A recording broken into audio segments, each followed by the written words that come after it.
Spécialiste dans la gestion des enjeux, il traverse n'importe quelle polémique sans controverse. Francis Gosselin. Karima Brick, bonjour. Bonjour, Francis. Tu étais dans mon écran, tu es maintenant devant voilà, moi. C'est comme un tour de magie. Incroyable. J'adore Après cette... la joute, maintenant la joute oratoire radiophonique. Je ne vois pas comme des jouteurs, toi et moi, mais bref, il y a eu aujourd'hui plein de nouvelles. Je disais en introduction, je vis des moments fastes comme économiste. Moi, j'adore. On parle beaucoup d'économie, des propositions dans toutes les directions de tous les partis. Puis, évidemment, c'est intéressant. Aujourd'hui, les conservateurs, ils sont allés assez fort avec une proposition qui frappe l'imaginaire, 47 milliards de dollars qui seraient économisés ou en fait sauvés ou réduits ou je ne sais trop comment sur les 5 prochaines années advenant un gouvernement conservateur. Ils ont décortiqué ça de plein de façons. Tu t'es penché un peu là-dessus. Qu'est-ce que tu en fais? Oui, c'est ça. En fait, je pense que c'est plus, il faut voir dans le paysage politique en ce moment, qu'est-ce que ça signifie d'arriver avec ça? Parce que, hier, on a parlé justement de Québec solidaire. Québec solidaire, au contraire, c'était comme plus d'État. Plus d'État dans vos vies, même tellement plus d'État dans vos vies que c'était on va faire des épiceries publiques. Vous en avez parlé d'ailleurs un peu, vous êtes revenu un peu sur le sujet, donc plus d'État. Ce qui arrive avec une proposition comme ça, c'est de dire, regarde, moi, je veux vraiment changer la donne. Je mets, disons, le cocktail, l'exercice, on fait complètement autre chose. C'est moins d'État. Donc, plus de privé quelque part, puis on veut rendre ça plus compétitif et surtout de faire le ménage, on va dire, dans la bureaucratie, dans des programmes, les subventions, parce qu'il dit pour les subventions aux entreprises, on veut tasser ça. On a vu ce qui s'est passé avec Nordvolt, par exemple. Les entreprises, on préfère mettre un contexte d'affaires. Je veux dire, on va quand même jouer pour les entreprises pour favoriser, disons, un contexte d'affaires, mais les subventions, non, on sable là-dedans. Afuera. Moi, ça m'a fait penser un peu à ça. Javier Milei, le grand patron argentin qui y allait à la tronçonneuse, d'ailleurs, évidemment. Je me suis dit, tu sais, après le Dodge qu'on avait vu aux États-Unis avec Elon Musk, là, si jamais il était élu, bon, on s'entend, là, il vise 12. Peu probable qu'il forme le prochain gouvernement. Puis déjà, il vise 12, là, mais tu sais, ce que je veux dire, c'est que est-ce qu'on aurait vu apparaître là, son Dodge version Éric Duhem? On rigole, ceci dit, mais bon... Non, mais je veux dire... Dodge, on peut peut-être en rire, mais ils ont été vraiment dans la tronçonneuse. Non, je fais un parallèle parce que ça a l'air drôle. C'est pas drôle. Écoute, c'est la réalité, là. Ils sont rentrés puis dire, OK, là, on coupe tant de fonctionnaires. Ça a eu un impact. Il veut même utiliser l'intelligence artificielle pour faire ça. Et même l'intelligence. Et même. Mais je dis, on rigole. En fait, c'est pas, évidemment, je pense pas que le Parti conservateur va former le prochain gouvernement, mais advenant, puis encore une fois, tout peut arriver dans cette campagne, mais advenant un gouvernement minoritaire. Mais ça, je crois pas quand même. Ça, je pense pas que ça un puisse gouvernement arriver. minoritaire, le PCQ pourrait avoir la balance du pouvoir, par exemple. Et là, d'influencer les orientations d'un Parti québécois, par exemple, ou d'un Parti libéral, dont une certaine frange peut être sensible à ces idées de droite, de réduction de la taille de l'État, de diminuer. Et moi, je voulais t'entendre sur un truc, c'est très arithmétique, donc préparez-vous, mesdames et messieurs. On parle de 47 milliards en 5 ans. Fait que petit calcul de napkin. Ouais, mais c'est 9 milliards par année. Mais 9 milliards par année, c'est le déficit d'Éric Girard l'année dernière. Donc, ça nous ramène à zéro, n'est-ce pas? Équilibre budgétaire. Sauf que M. Duhem nous a aussi promis des réductions d'impôts historiques, mesdames et messieurs. Et donc, là, on fait 9 milliards de déficit. Grâce à cette espèce de coupure à la tronçonneuse, on revient à zéro. Mais là, des baisses d'impôts historiques. C'est quoi, 5 milliards, 10 milliards de déficit? Et là, on revient à la case départ, tu comprends? Fait que ce que j'essaie de comprendre, il nous a aussi promis l'équilibre budgétaire.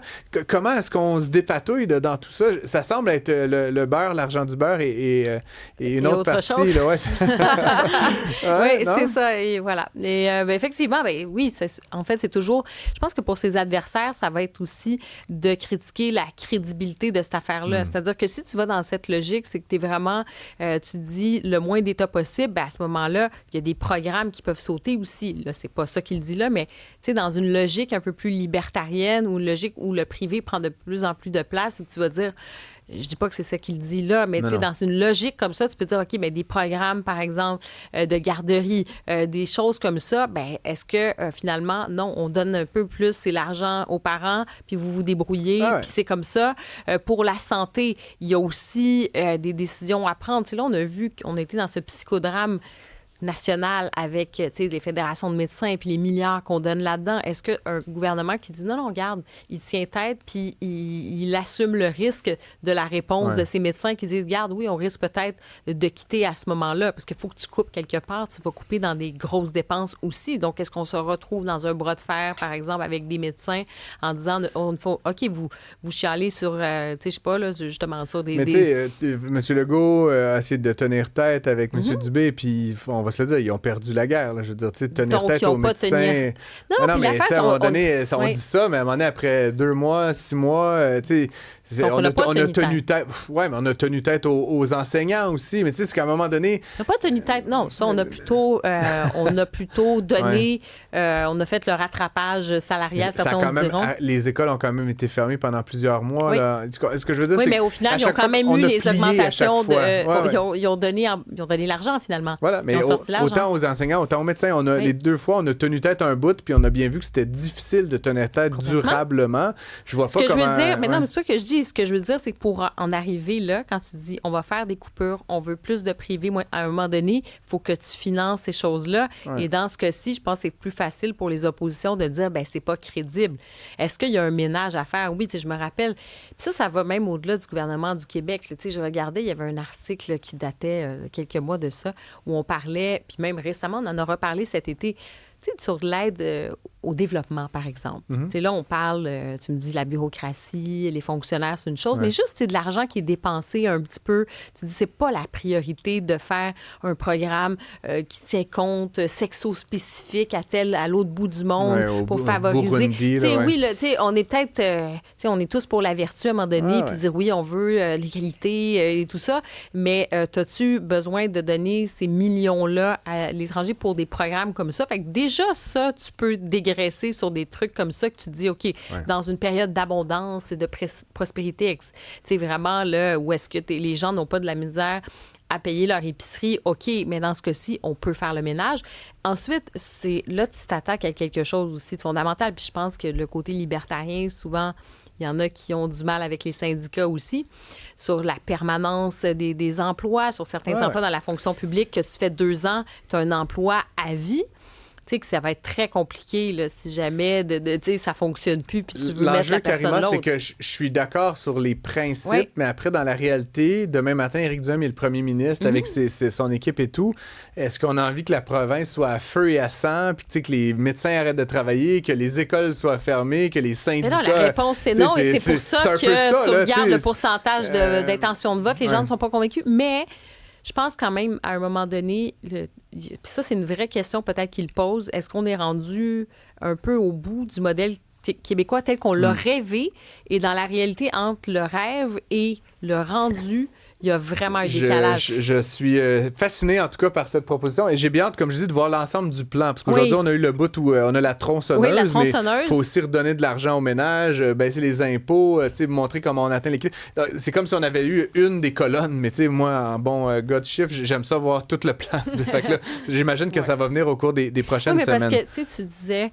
le gouvernement a essayé, par exemple, François Legault, puis comme je dis, on les aime, les médecins, là, on aime quand ils nous soignent, tout ça. Le problème, c'est que pour y accéder, des fois, c'est compliqué. Puis d'ailleurs, il y avait un article aujourd'hui, puis on en parlait, les chiffres du ministère de la Santé qui sont sortis, là, on en a parlé. Ça ne progresse pas, hein, clairement. Ben, regarde, là, je veux dire, c'était ça l'idée de dire, on va mettre des indicateurs de performance, puis à partir de 2027, là, il va y avoir des millions là, qui sont consacrés en disant, ben là, augmentez vos heures. Mais pour l'instant, au cours des dernières années, ça n'a rien changé. Non. Rien ça changé. Coûte juste plus cher. Tu veux essayer. Oui, puis ça beau être des... cynique un peu, hein, ça quand même. Beau être des travailleurs autonomes, quand même, les médecins, je veux dire, ça reste que le chèque, l'argent, c'est les contribuables. 100%. Donc, ça ouvre quand même cette idée de se dire, ce modèle-là, tu sais, la place du privé, on en parle de plus en plus, puis quand Éric Duhem, je pense que ça peut quand même percoler au sein d'une partie de la population de dire, ben regardez, là, on a tout essayé, essayons autre chose. Il nous reste 2 minutes. Régent Tremblay a fait un coup de gueule quand même assez spécial sur le stade de tennis. Un nouveau stade de tennis, les moutons bêles. On reconnaît son franc-parler. Il ne se fera pas beaucoup d'amis, mais quand même intéressant. Et ça revient à cet enjeu. Mario Dumont en parle régulièrement. J'ai aussi commis un texte récemment là-dessus sur la capacité ou la volonté des Québécois de se se lancer dans des grands projets, des projets ambitieux, qu'on pense au TGV, qu'on pense à cette infrastructure-là de tennis.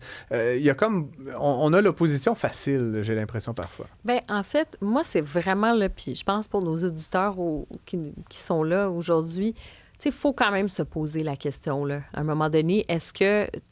on parle souvent de l'acceptabilité sociale, mais est-ce qu'à un moment donné, au nom de peut-être de dizaines de personnes, je dis pas que c'est pas, il faut pas écouter les gens, mais à un moment donné, est-ce qu'on est toujours bloqué dans des projets? Est-ce qu'on est collectivement freiné dans nos ambitions parce qu'on dérange toujours le voisin? Puis c'était un peu ça le cri du cœur de Régent Tremblay aujourd'hui. Il disait, à un moment donné, il dit, ça a toujours dérangé. Il dit, quand on a fait des grands barrages, la période de la Révolution tranquille, c'est sûr, ça dérange ton voisin. Mais à un moment donné, d'un point de vue collectif, il faut toujours penser à l'intérêt collectif.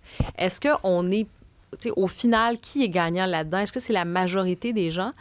Bon, pour le stade de tennis, évidemment qu'on peut débattre puis aménager, puis le parc, mais comme il disait, là, tu as peut-être quelques dizaines, peut-être un peu plus. Là, à la limite, il y avait peut-être 1000 personnes. Mais c'est pour la collectivité. Ouais. Tu dis, tu as un gros événement international.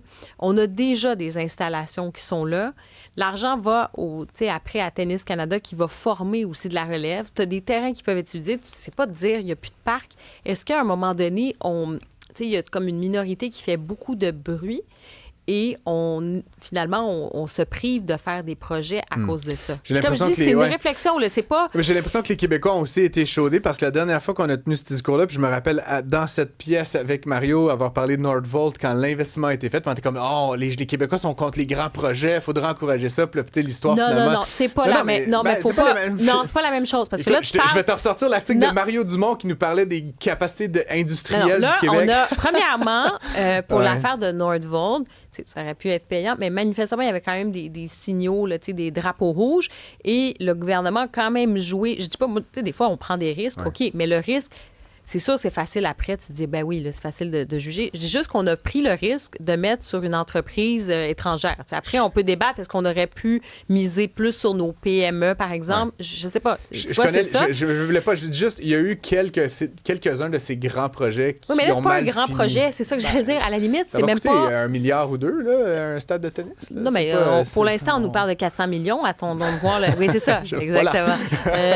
Ce qu'il fallait démontrer, Karine André, c'est 2 milliards. 2 milliards peut-être, 2 milliards. Non, mais mon point, c'est que ça existe déjà. Ça existe déjà. C'est pas une affaire qui, là, on est en train de déterrer un truc. C'était ta dernière avec moi, tristement, oui. Mais je te souhaite de merveilleuses fin d'été. Et puis, dernière journée demain avec l'émission avec Rémi, puis ensuite, je repars en France, mais je serai à LCN cette année. Sans faute, on t'écoutera avec beaucoup d'intelligence, comme toujours. Ça a été un plaisir de te côtoyer. Plaisir à vous deux.